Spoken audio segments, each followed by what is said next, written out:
On this week's episode, why Amazon Prime Day is such a big deal. Is such a big deal. Is this the end for The Rock's time at the top? And why you need to listen to Hope's Fall once again. All this and more as we once again delve into the pop culture cosmos. The pop culture cosmos. And we're back with another edition of the Pop Culture Cosmos. My name is Gerald Glassford from Pop Culture Cosmos and Game Source. We truly appreciate you listening to all of our shows, whether it's the Pop Culture Cosmos shows, whether it's the Humanican shows, the Humanica Media shows, or anything else that we produce for you. We just truly appreciate you taking the time and doing so. But it wouldn't be a Pop Culture Cosmos without my good friend. He is the legend behind Humanica Media. You got to check out all the great things that he's got going on today at humanicamedia.com, Humanica Media on YouTube, and so much more. It's my good friend. The man who's awake for this time is Josh Peterson. Just glad to see you up and about, my friend, and glad to see you feeling good. I'm sorry, man. Those 11 o'clock, anything after 11 o'clock, you're going to get like a 10% version of me. But I'm checking out this. They just put out some concept art from the third act of Zack Snyder's Justice League. Had he finished it? Have you seen these pictures? No, I haven't had a chance to take a look at it yet, but I know Rob McCallum and I discussed it on a previous Cosmic Crossfire, and he questioned my sanity for even delving into that aspect once again. Why would I want to be so crazy as to even worry about a extended cut or director's cut of a mediocre movie at best, which I thought it was. I thought it was all right. I thought it was the best of the three movies that have been out that deal with Batman and Superman in recent note.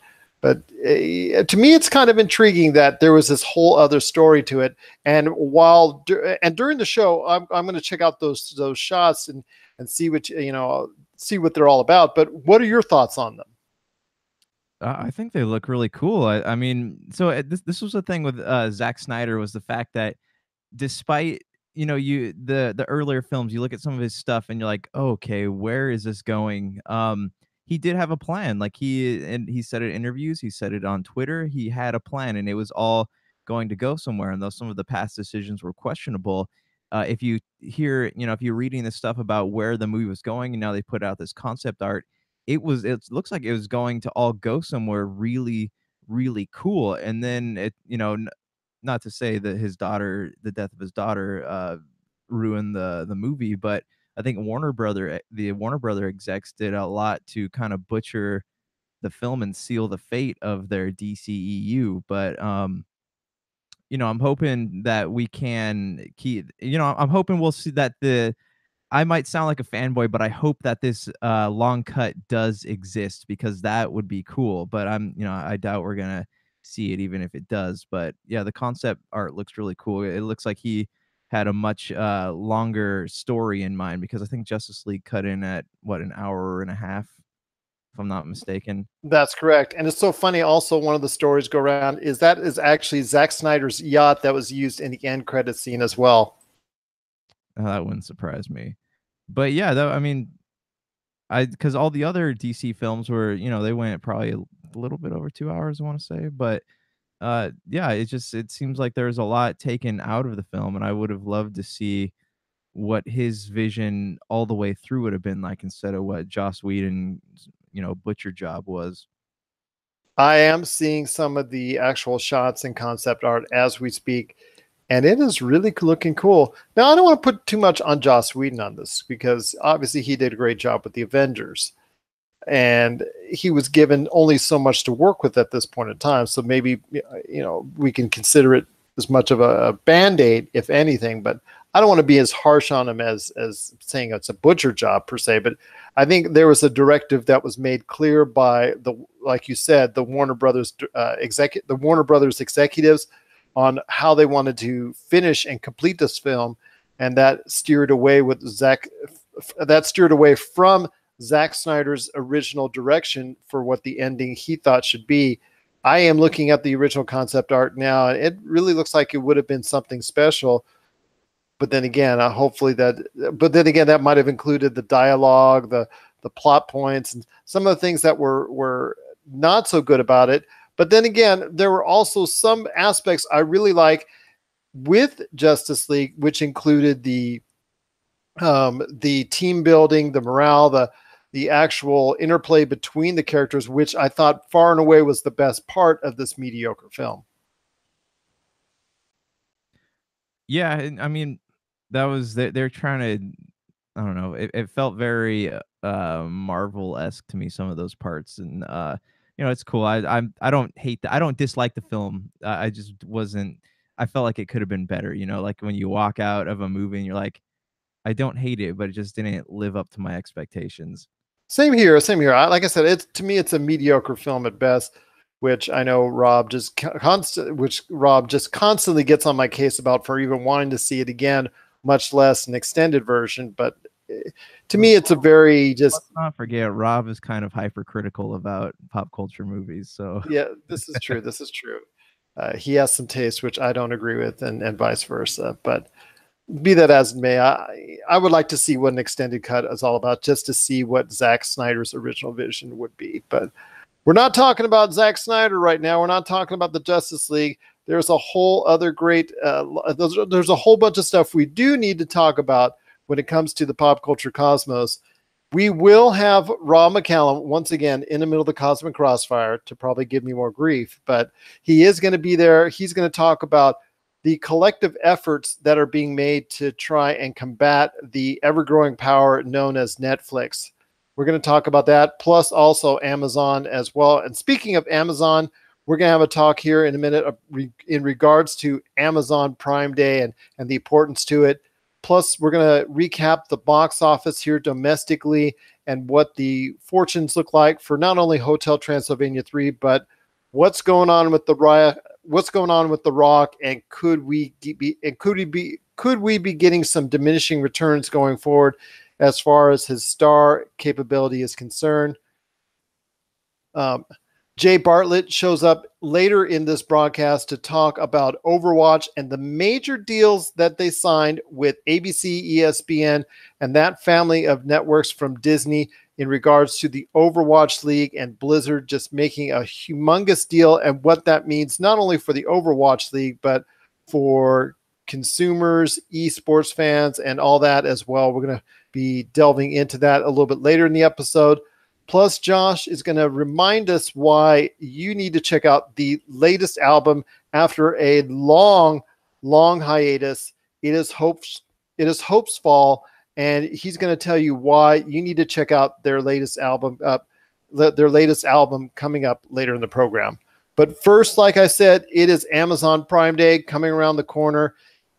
Josh, it is a big deal with big savings on the 16th and 17th, all over the place in every single category, and being the world's largest retailer, it's been a good thing to an extent. They have evolved from their original Prime Day, which was in my opinion atrocious, where they were trying to basically offer discounts and give primetime selections and primetime platforms to things and items that nobody wanted or desired or were out of date. I remember seeing a lot of original Xbox and PlayStation 2 titles that were highlighted and that were being shown there, and as far as a major deal. And I was going, is this what I came online for? Is this what I went to Amazon for? And this is just awful. And that really didn't start off Prime Day. And that really didn't start off Prime Day on a good note. That was 2015. Obviously, they have learned their lesson from then. It is now expected from the original near $1 billion that it generated in 2015. It is now expected to earn during the Prime Day, I guess, time period is best the way you could say it. It's expected to earn and generate over $3 billion within that 24-hour, 36-hour period alone. So I ask you, Josh, how important is Amazon Prime Day? Not only to Amazon themselves, but to, most importantly, the consumers out there themselves. I don't necessarily know how important it is, but I think that it's a good gimmick for Amazon. If anything, because you can buy a month of Amazon for $12.99.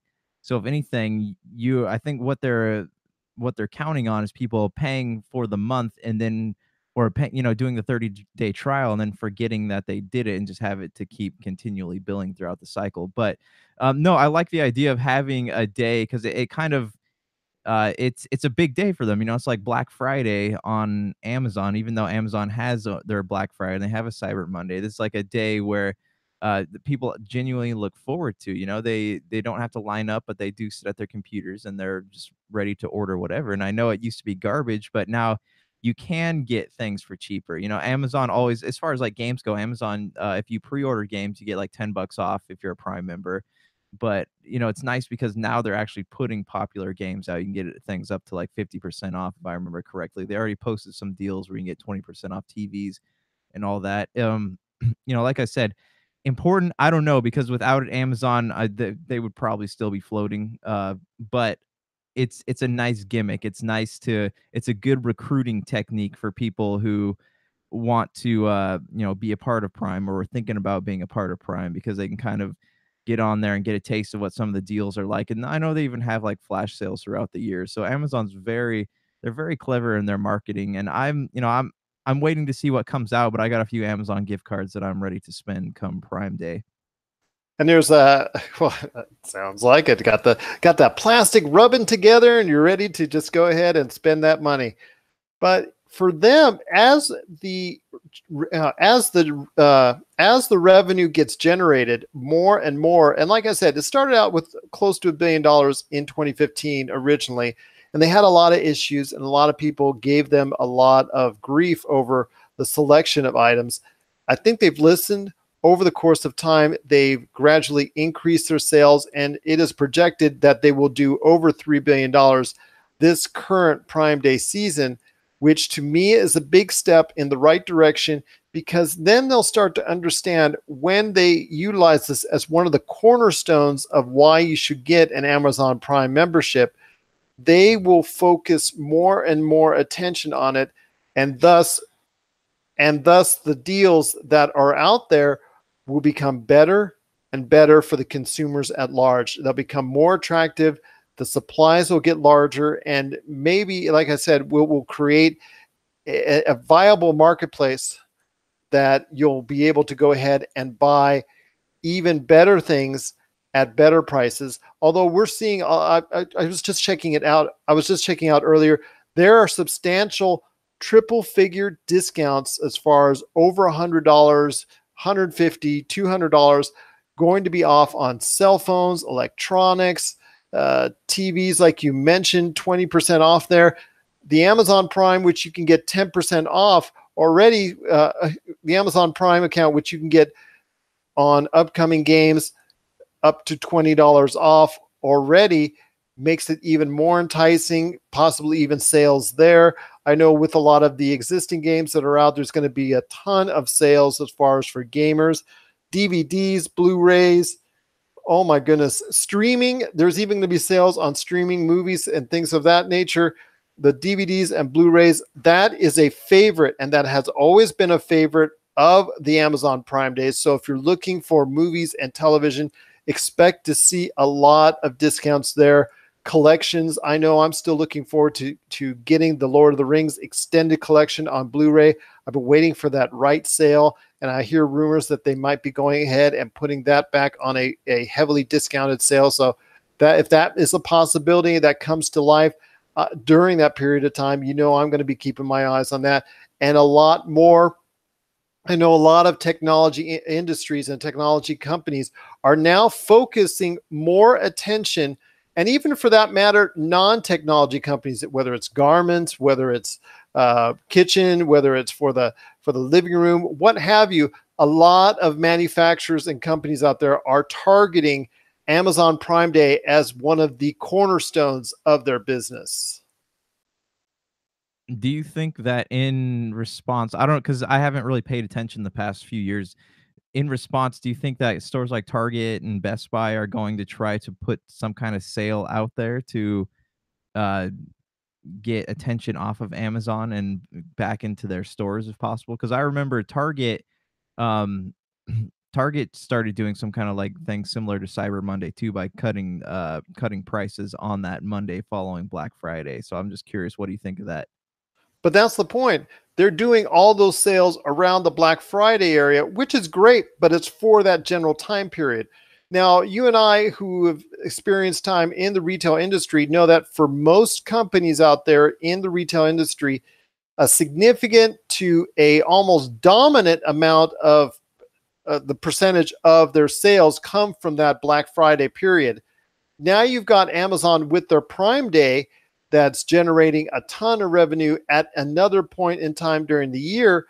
That signals to those other retailers that, hey, they've got to follow suit. You will be seeing, if you haven't already, you will be seeing in the coming years, like you said, Best Buy, Target, and especially Walmart targeting those Amazon Prime Day sales, because if they don't, they're going to be severely financially impacted within a matter of years, because I only see this Amazon Prime Day thing going up and up and up. And they may actually in the future may add another day in near the beginning of the year, let's say in a March, and like bookend it. Wouldn't that be a good idea if they did that? Yeah, definitely. I still have love for the people like to shop in stores, but you can't deny that there's just something that feels great about sitting at your computer and spending a lot less money on something and getting it almost the next day with minimal Or effort. your phone. You could do it from your phone. Right, right, exactly. It's so convenient, but it also makes me sad because I know that, who's to say 10 years from now we're not gonna be able to go out to a store and actually purchase something. Everything's going to be done from the comfort of your home, which sounds good in theory, but it's probably going to you're just going to miss out on all the fun of like holiday shopping and all that. Well, this is something you and I discussed with the fall of Toys R Us, as far as the ambiance and nuance of actually going to the store and looking at everything and physically touching and things of that nature, which to you and I bring back fond memories. But unfortunately, to Toys R Us, all it brought was memories, and unfortunately, it did not bring any extra revenue.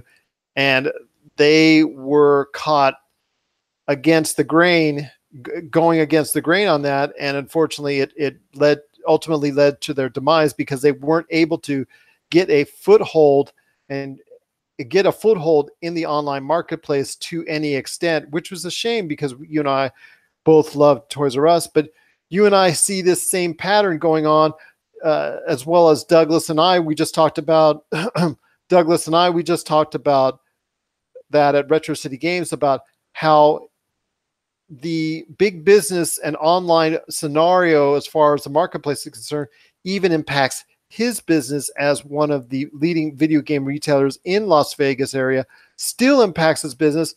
And if it impacts his main competitor, which is GameStop, which rumors has GameStop thinking about some alternative things and whatnot, and a future for them may not be 100% stable, which was always been in question, because in the online marketplace being so dominant, will these brick and mortar stores stay open?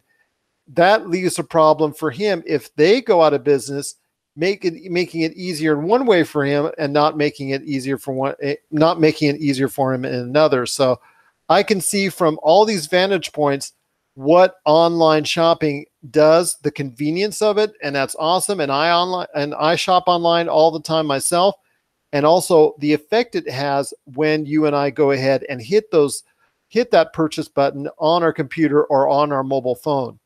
And like we said, $3 billion is going to be generated over the Amazon Prime Day period. That's an amazing number in such a short period of time. That's not named Black Friday or holiday. So I see this only getting larger each and every year. And there's going to be those stores, and there's going to be those entities like a Walmart, Target, Best Buy, or what have you, that's got to do something to creatively combat this awesome sales day coming up very soon from Amazon? Yeah. Let's I do hope that there's more. I just I want to see what they're gonna be putting out, and I just want to know. I'm curious, like, do they, if they're gonna release numbers from this or what's going on, because it's hard. You see the trends happening, but you don't know what's going on behind the scenes except by checking on their stocks, and that's really hard to like really tell anything. So, yeah, I think it's a good idea. I think that if this is successful, they probably will do more. They'll have more Prime days, or they'll call it something else, because it's all about those Prime memberships. Because even now, you can't get with Marvel films on Amazon, you can't get certain Marvel films unless you're a member of Prime. So that kind of they're trying to do incentives for you to become Prime and a Prime member, and I don't think that they're beyond giving multiple days out of the year for big sales. Neither do I. I see that as a possible scenario because the Amazon Prime Day has been so effective for them. What are your thoughts on Amazon Prime Day? Are you excited to go? Are you excited to be ready to shop and spend all those spend all your money off those plastic credit cards or gift cards that you have on Amazon over the next few days? Do you not like the fact that there's now another major time that you have to be worried about spending a lot of money? This is also should be a great concern to everyone out there because, hey, while these deals are great, it's still another time we have to worry about when we need to spend and allocate our money. So if you're worried about that, let us know. Or if you want to see more Amazon Prime days during the course of the year, like maybe one closer to the beginning of the year, or if you want to see them span it out where it's 3 or 4 over a year period. Share us your thoughts, popculturecosmos@yahoo.com. Also as well, Pop Culture Cosmos, Humanica Media, and Game Source on Facebook and Twitter as well. Well, like I said, we got a great episode coming up for you here today. We've got Rob McCallum standing by in the Cosmic Crossfire. Well, we've got Jay Bartlett coming up later in the episode talking Overwatch League. We've also got Josh and I talking Hope's Fall and also this weekend at the box office. But first, we've got coming up right after the break, it is Rob McCallum giving me more grief as only he can right here on the Cosmic Crossfire right after this. This is the Pop Culture Cosmos. And we're back to the Pop Culture Cosmos. This is Gerald Glassford with Pop Culture Cosmos and Game Source. We truly appreciate you listening to our show. If you need to know where all of our stuff is playing, whether it's Humanica Media on Facebook, or whether it's the tremendous amount of whether it's all the places that the Pop Culture Cosmos and the Friday show, the PCC Multiverse, are playing, check out a listing of our newest, latest, and also greatest areas where they play. That's going to be at Pop Culture Cosmos on Facebook. We have a listing of all the stations, radio, both online and also over the air that we're on, because we're on 2 over the air FM stations and also several in fact, just about a dozen online radio stations as well. Plus, we're on over 30 different podcast networks, and we have a listing of many of those and how to get those podcasts, how to get our shows off those networks as well. Josh, you got a great thing going on with Humanica Media. So, man, tell me what's up. What's going down with Humanica Media? Topicocalypse. That's really all that's going down with Humanica Media. So we'll put a new episode up today. And check out the latest one we put up about living on Mars, which is available now. And you can check us out on the podcast radio network every Tuesday night. That's true. It is every Tuesday night. It's Attack of the Humanicans on the podcast radio network. But there's also some stuff coming up that I sent over to you that you will be playing on various Humanica Media outlets. Right. Yeah, it's a I'm sorry, man, that's a bad question to ask me. I don't remember the guy's name. Jason Williams. Yeah, it's an interview with Jason Williams, who was in some stuff. Okay. One of those items was an interview I did with Jason Williams. who played Flesh Gordon from the 1974 film of the same name. And he came out with a book recently, co-authored it, and he and I sat down for about 45 minutes to talk about not only the book that he's doing, but the book that he did, but his life in general, some of the things that he's done over his career in Hollywood, and some very interesting stories that he tells, not only about the heydays in the 70s, but also the influence of Flesh Gordon on a film that you and I both know very well, Star Wars. He talks about that and a ton more. That's coming up later this week. Also, as well, I've got my full interview with Anthony Barberin, our man in the know on the NBA. We talk everything free agency, not only as far as the Western Conference, but the Eastern Conference, and a lot of those pickups, whether or not they were good or bad. We share our thoughts on that extensively there. Plus, also be on the lookout on how you can get our full 20 plus minutes of thoughts on Ant-Man and the Wasp. We've got stuff that we could not air because of time limits that are extended thoughts on Ant-Man and the Wasp. So take a look for that, Josh. I sent Josh the file. I sent Josh a collaboration of it. So I wanted to make sure he was able to go ahead and put it on the right platform. So be on the lookout for that as well. Josh, it's kind of a off weekend at the box office, so to speak, because after the big hit from last week, Ant-Man and the Wasp, it was followed up by, well, what we kind of thought would be the number one movie at the domestic box office this weekend. That was Hotel Transylvania 3. It did okay, about as expected, about $40 to $45 million at the domestic box office, followed by Ant-Man and the Wasp, which took a larger than expected tumble, a little bit over 60% as a whole, still hitting the high 20s. But in third place was The Rock's new movie, Skyscraper, debuting at $25 million, which was quite a bit less than expected for this type of movie. I want to ask you real quick, my friend, with The Rock not being able to really get this movie up and running here domestically, it still could score well overseas, because with his last movie, Rampage, it didn't break $100 million here, but it did very well in China. What are your thoughts on The Rock at this point in time? Are you kind of worried about, well, not necessarily worried, but are you kind of down on his prospects as being a box office draw, even with all that he has coming up, including a Fast and Furious spinoff on the way? I don't think he's in any danger because look, Baywatch didn't score so well, but then he bounced back with Jumanji. I think it's just box office trends, man. And like as far as like the Skyscraper movie goes, it just doesn't look that good. And I'm sure people are going to Redbox the crap out of it when it comes out to download in digital and all that. But he's having a flop, and if anything, the Jumanji sequel and the Fast and the Furious will bring him back to star power. But you have good films and you have bad films, and people love The Rock. And if The Rock really wanted to get back on top, I think that he could. All he has to do is show up on Twitter a little bit, do some social media vids, and then have another big film come out like Fast and the Furious. And I think that he'll be back. Plus, he's got that movie with Jason Statham, the Fast and Furious spinoff coming out. So I don't think he's in any danger of tanking. But I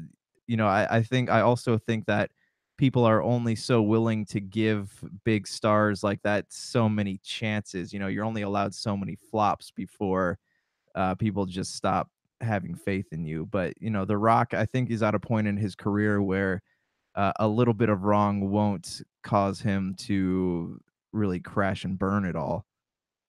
I agree with you on that,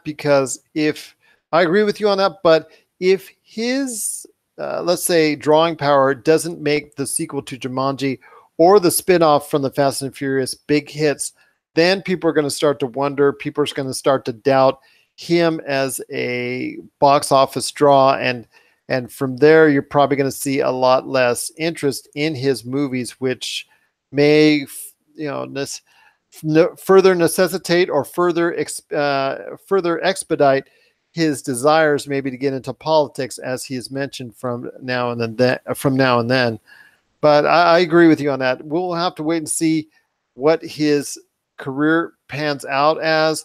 I still think he's got a lot left in the bucket as far as being a top draw in the industry. I think he has a lot of charisma that translates to a lot of different people. And as far as big audiences are concerned, it's just picking the right roles. And you and I have questioned whether it's Skyscraper, Rampage. I thought Baywatch, his star power was going to pull it off, but unfortunately that wasn't the case. But we are seeing some misfires from him at this point in time. And like you said, you can only have so many misfires without people before people will go ahead and say, hey, you know what? I'm moving on to someone else. What are your thoughts out there on this weekend at the box office? There's some good signs that Hotel Transylvania 3 will probably hit at least hit to some measure of success. But unfortunately for The Rock, unless it does big overseas, it looks like Skyscraper is going to be falling down to the ground and collapsing under its own weight. Share us your thoughts, popculturecosmos@yahoo.com. Also as well, Pop Culture Cosmos, Humanica Media, and GameSource on Facebook and GameSource on Facebook and Twitter as well. And send us your thoughts on the movie. We'd love to hear your thoughts if Skyscraper is worth watching, and we'll definitely pass that along. Coming up next, it's Jay Bartlett from Nintendo Quest, Star Wars Echo 3, and so much more. He is going to be joining me to talk the new deal that Blizzard and Overwatch lined up with the Disney family of television networks, ABC and ESPN. We're going to talk about how that's not only going to change the outlook for the Overwatch League, but how this shapes esports in general. We're going to be talking about that and a little bit more. This is the Pop Culture Cosmos. And we're back to close out the Pop Culture Cosmos. This is Gerald Glassford from Pop Culture Cosmos and GameSource. Want to thank you so much for sticking around and enjoying the show. Josh, I was just talking to you before we went on the air about all the great things going on with Hopesfall. They just released a brand new album, and I know you got to spend some time with them recently, and I wanted you to take some time to share why people need to check out their brand new album, which the first that they've worked on in many, many years.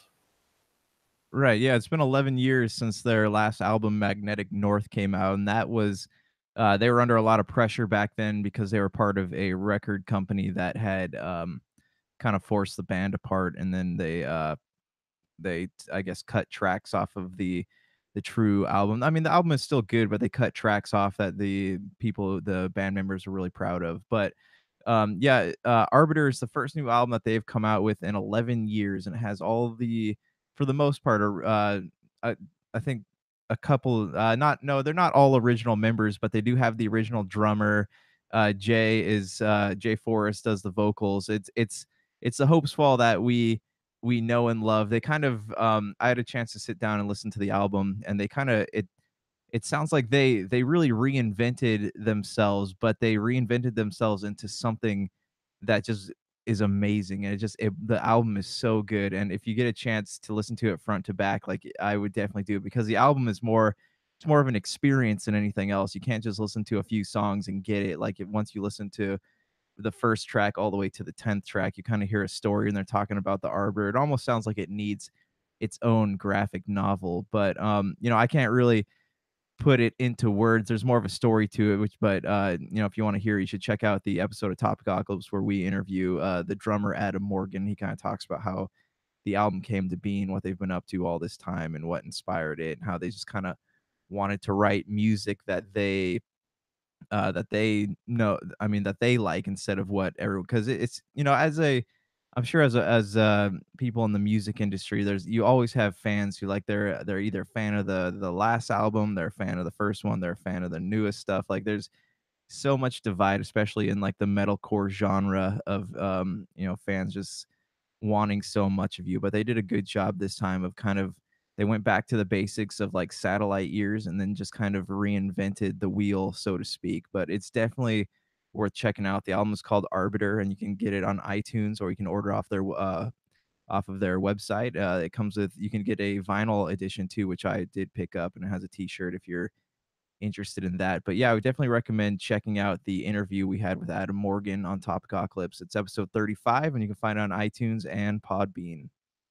Definitely looking forward to checking that out. And one last thing before we head on out, my friend, when you were interviewing with them, now that you've had some time to recollect your thoughts when you were talking with them, what were you, or when you got a chance to listen to the album, how did some of what you were talking about with them and some of what they were correlating to you really just meshed in with what they were meshed in with what the eventual product is with their latest album, Arbiter, especially after 12 years of not making anything at all?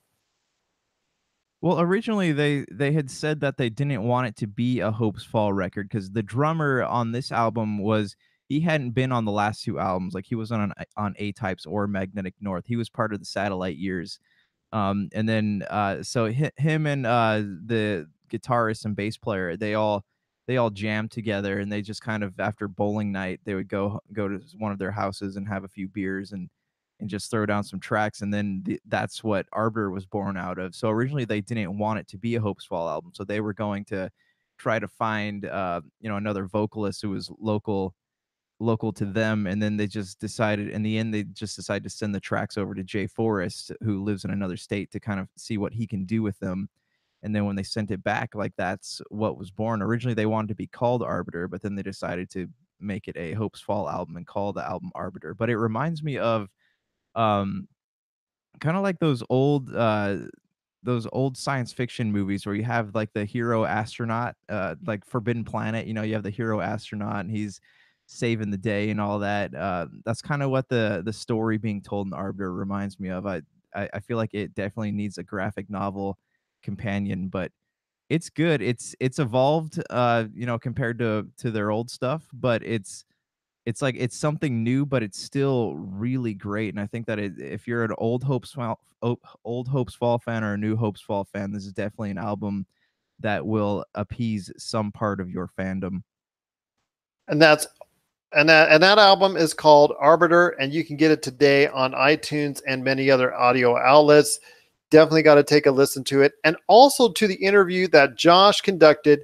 It is available now. It's available now on the Topicocalypse channel, and also the Humanica Media YouTube channel. Got to check it out today. Josh Peterson's interview with Hopes Fall. Well, we do want to thank everyone for listening in to the show today. On our Friday episode, we're going to talk a little bit more about the aftermath of Amazon Prime Day. Also, we're going to be gearing up for a lot of things this fall, and Comic-Con is right around the corner. So Josh and I will definitely be giving you our thoughts on that, because, like I said, because for pop culture, there is no better thing to talk about than all the great stuff going on at Comic-Con. So for Josh Peterson, this is Gerald Glassford. It's another beautiful day right here in paradise. It's another beautiful day in paradise right here in the pop culture cosmos. We thank you for listening. And here's hoping you have yourself a great day.